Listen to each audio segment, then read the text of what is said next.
आपका स्वागत है और शुरुआत यहां पर एक ब्रेकिंग न्यूज से करेंगे, जहां पर सरकार की तरफ से रादर डीजीएफटी की तरफ से नोटिफिकेशन आया है कि जो चीनी का एक्सपोर्ट है वो 31 अक्टूबर के आगे भी यहां पर रिस्ट्रिक्टेड ही रहेगा, यानी कि बैन ही रहेगा। इसके अलावा नोटिफिकेशन में ये लिखा है कि जो रिस्ट्रिक्शन है ये उन शुगर एक्सपोर्ट जो की जा रही है फिलहाल यूरोपियन यूनियन को और यूएस को CXL और TRQ के कोटा के जरिए वो यहाँ पर जारी रहेगी। रिस्पेक्टिव पब्लिक नोटिस यहाँ पर इसके बारे में आते रहेंगे, लेकिन एज ऑफ नाउ अगले आदेश तक जो चीनी का एक्सपोर्ट है वो एक्सटेंड कर दिया गया है, यानी कि क्रशिंग जब 1 नवंबर को शुरू हो जाएगी तो उसके बाद भी चीनी एक्सपोर्ट को एज ऑफ नाउ कोई ओपन नहीं किया गया है। ये अब भी रिस्ट्रिक्टेड है, अगली डेट यहाँ पर बताई नहीं गई है, लेकिन शुगर एक्सपोर्ट पर रोक 31 अक्टूबर के आगे भी लगी रहेगी। एक और नोटिफिकेशन जो उसके साथ साथ आया है वो चावल को लेकर आया है कि जो नॉन बासमती चावल है वो गवर्नमेंट टू गवर्नमेंट जरिए यहाँ पर आगे जारी रह सकता है। नॉन बासमती राइस का एक्सपोर्ट सरकार यहाँ पर करेगी और जिन कंट्रीज को वो करने वाली हैं उनकी भी लिस्ट यहाँ पर निकल के आई है। काफ़ी हद तक जो ये फ्रेंडली नेशंस हैं और जो गवर्नमेंट टू गवर्नमेंट यहाँ पर बात की जा रही है उन्हीं कंट्रीज को यहाँ पर non basmati rice as of now export किया जाएगा। वो कंट्रीज हैं नेपाल, मलेशिया, फिलीपींस। इनको चावल एक्सपोर्ट की अनुमति और अदर गवर्नमेंट टू गवर्नमेंट जो राइस एक्सपोर्ट्स है वो फिलहाल होता हुआ नजर आएगा। तो वो दो बैक टू बैक नोटिफिकेशंस जो पिछले 5-10 मिनट में दोनों ही डीजीएफटी और सरकार की तरफ से यहाँ पर बाजार में आते हुए। लेकिन बात कर लेते हैं हम यहाँ पर गेहूं की भी, क्योंकि सरकार गेहूं और मसूर समेत 6 रबी फसलों की एमएसपी बढ़ाने पर विचार कर रही है। सूत्रों से मिली जानकारी के मुताबिक आज होने वाली कैबिनेट और सीसीए की बैठक में इस पर मोहर भी लग सकती है। इस पर और अधिकार जानकारी देने के लिए हमारे साथ जुड़े हैं मेरे सहयोगी लक्ष्मण रॉय।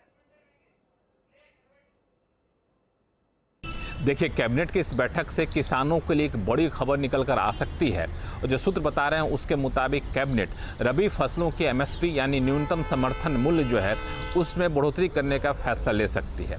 और रबी फसलों की जब हम बात करते हैं तो 6 तरह की फसल है जिसकी एमएसपी सरकार बढ़ा सकती है। जो अब तक संकेत मिल रहे हैं उसके मुताबिक 2% से लेकर के 7% तक की बढ़ोतरी की जा सकती है। सबसे ज़्यादा बढ़ोतरी गेहूँ और मसूर में की जा सकती है। अभी गेहूँ में 2125 रुपये प्रति क्विंटल एमएसपी है, तो मसूर में 6000 रुपये प्रति क्विंटल की एमएसपी है।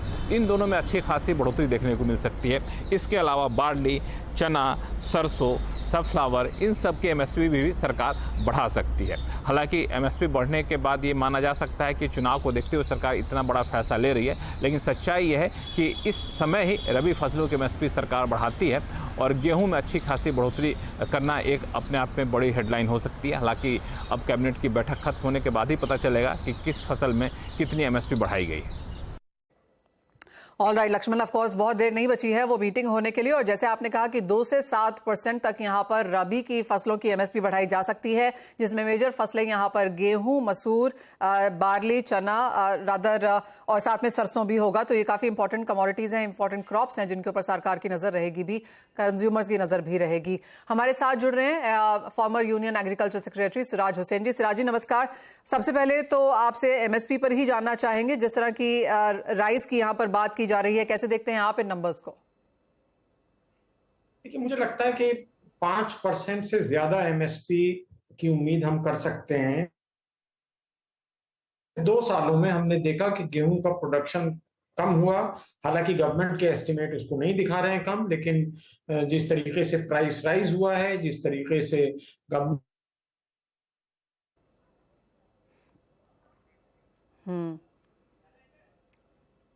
जी हाँ, जैसे आपने कहा कि 5% तक यहाँ पर एमएसपी बढ़ाई जा सकती है और गेहूं की फसल को लेकर काफी ऑफ कोर्स हल्की सी असमंजस रही है। सरकार की तरफ से माना जा रहा है कि 117 मिलियन टन है, लेकिन ट्रेड नहीं मानता कि हम शायद 100 के ऊपर के आंकड़े यहाँ पर देख पाएं। सिराज जी, ओवरऑल एमएसपी गेहूं की तो यहाँ पर बढ़ी सकती है, बाकी कमोडिटीज के बारे में क्या ख्याल है आपका?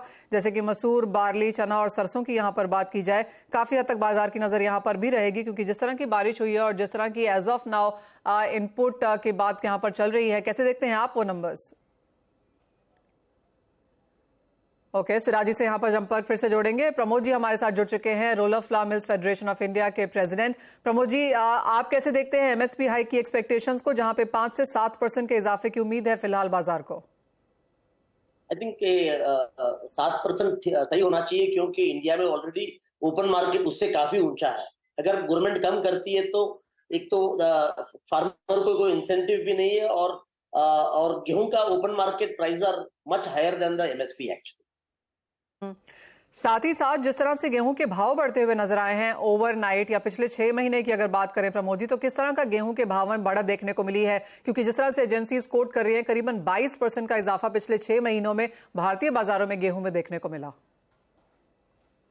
ओपन मार्केट में अवेलेबिलिटी बहुत कम है एक्चुअली।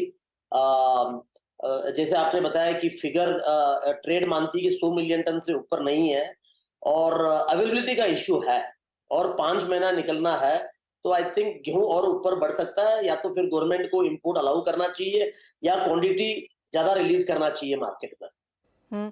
प्रमोद जी, क्या लगता है कहां जा सकते हैं प्राइसेस? बिकॉज बाजार तो मान रहा है कि 29-30 रुपए प्रति किलो दिल्ली में छू लेना कोई बहुत बड़ी बात नहीं होने वाली। नहीं, यहाँ से भी 100 रुपया ऊपर दिखता है, मतलब नेक्स्ट 1 महीने में। दिल्ली 100 रुपया मुश्किल है इस साल होना, I doubt it. Pramod ji, जिस तरह के भाव फिलहाल हैं और जैसे आपने कहा कि अवेलेबिलिटी बहुत खास नहीं है और हम जानते हैं कि नवंबर टू जनवरी मेजर पीक डिमांड पीरियड है गेहूं के लिहाज से, तो अगर जिस तरह की सरकार as of now open market में लाकर बेच रही है और जिस तरह की एज ऑफ नाउ डिमांड है, आपको क्या लगता है किस तरह का मिसमैच हम देख पाएंगे? देखो, 2 चीज है इसके अंदर। गवर्नमेंट के पास और एक 5 मिलियन टन, आई थिंक 5 से भी ज्यादा दे सकती है ओपन मार्केट में।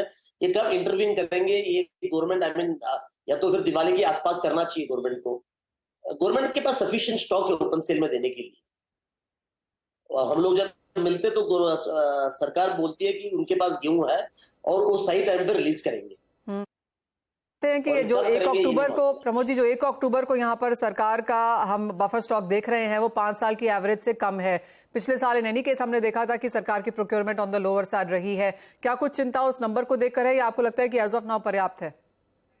नहीं, लास्ट ईयर पीएमजीकेवाई और पीडीएस दोनों था अप टू दिसंबर। इस साल खाली पीडीएस है और पीडीएस में सिर्फ अराउंड 1.2 मिलियन टन का ऑफ टेक है। उन्होंने काफी कम कर दिया एलोकेशन और चावल को ज्यादा कर दिया।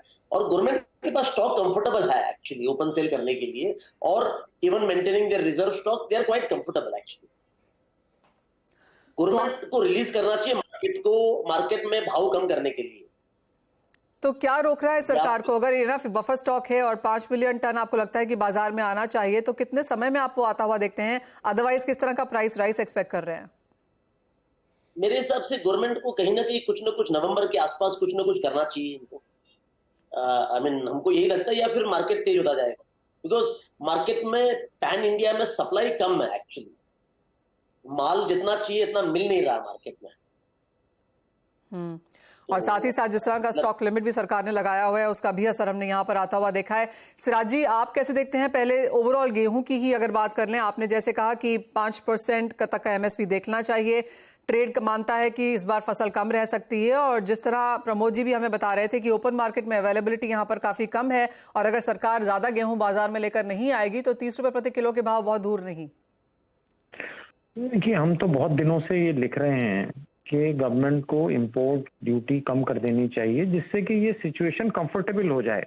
अब होता यह है कि वीट की शॉर्टेज होती है, उसका इम्पैक्ट दूसरी फूड आइटम्स पे भी आता है, उसमें भी अननेसेसरली इन्फ्लेशन बढ़ता है। वीट का इंपोर्ट कुछ गवर्नमेंट के लिए मुश्किल नहीं है, प्राइवेट सेक्टर को इंपोर्ट करना है, सिर्फ ड्यूटी कम करने का फैसला करना है। और मैं समझता हूं कि ये फैसला जितना जल्दी आ जाए उतना अच्छा है, क्योंकि इलेक्शन सीजन में फिर और ज्यादा अलग अलग तरह की प्रॉब्लम्स आती हैं।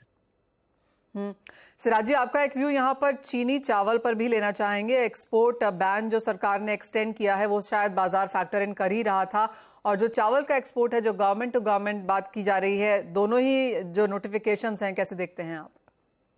देखिए, चावल का जो प्रोडक्शन है, पहली बात तो यह है कि इस साल के फर्स्ट एडवांस एस्टिमेट अभी तक रिलीज नहीं हुए हैं। आमतौर पे ये 21 या 22 सितंबर को हर साल रिलीज होते हैं। आज हम समझिए कि 18 अक्टूबर को हैं, अभी तक हमें ये नहीं मालूम है कि गवर्नमेंट का एस्टिमेट कितना है राइस प्रोडक्शन का। पिछले साल 135 मिलियन टन हुआ था। यूएस डिपार्टमेंट ऑफ एग्रीकल्चर ने जो एस्टिमेट दिया है वो 132 मिलियन टन का दिया है। मैं समझता हूं कि गवर्नमेंट के जो भी प्रोडक्शन एस्टिमेट्स आएंगे वो शायद 132 या उससे भी 1-2 मिलियन, अगर फेयर एस्टिमेट गवर्नमेंट रिलीज करती है। तो मैं समझता हूं कि ये बैन इस साल अभी हटने की उम्मीद हम ना करें। हाँ, डिप्लोमेटिक बेसिस पे वो अच्छा है कि गवर्नमेंट जो फ्रेंडली कंट्रीज हैं और उसका जो डिप्लोमेटिक एडवांटेज लिया जा सकता है उसको लेके गवर्नमेंट वो एक्सपोर्ट का डिसीजन लेगी। एब्सोल्युटली, काफ़ी सारी चीज़ें हैं यहाँ पर एज ऑफ नाउ फोकस करने के लिए, चाहे वो चीनी है, चावल है, गेहूं है, एमएसपी जो आज यहाँ पर रिलीज हो सकती है। तो एग्रीकल्चर कमोडिटीज़ के लिए ऑफकोर्स एक बड़ा दिन यहाँ पर निकलता हुआ। बहुत शुक्रिया सिराज जी, प्रमोद जी, आप दोनों का ही साथ जुड़ने के लिए और एग्री कमोडिटीज़ पर बात करने के लिए। एक ब्रेक के लिए रुकेंगे, लौटेंगे तो जोड़ेंगे HDFC सिक्योरिटीज़ के अनुज गुप्ता को और साथ ही साथ जुड़ेंगे प्रो इंटेली ट्रेड सर्विसेज के फाउंडर दिनेश सोमानी।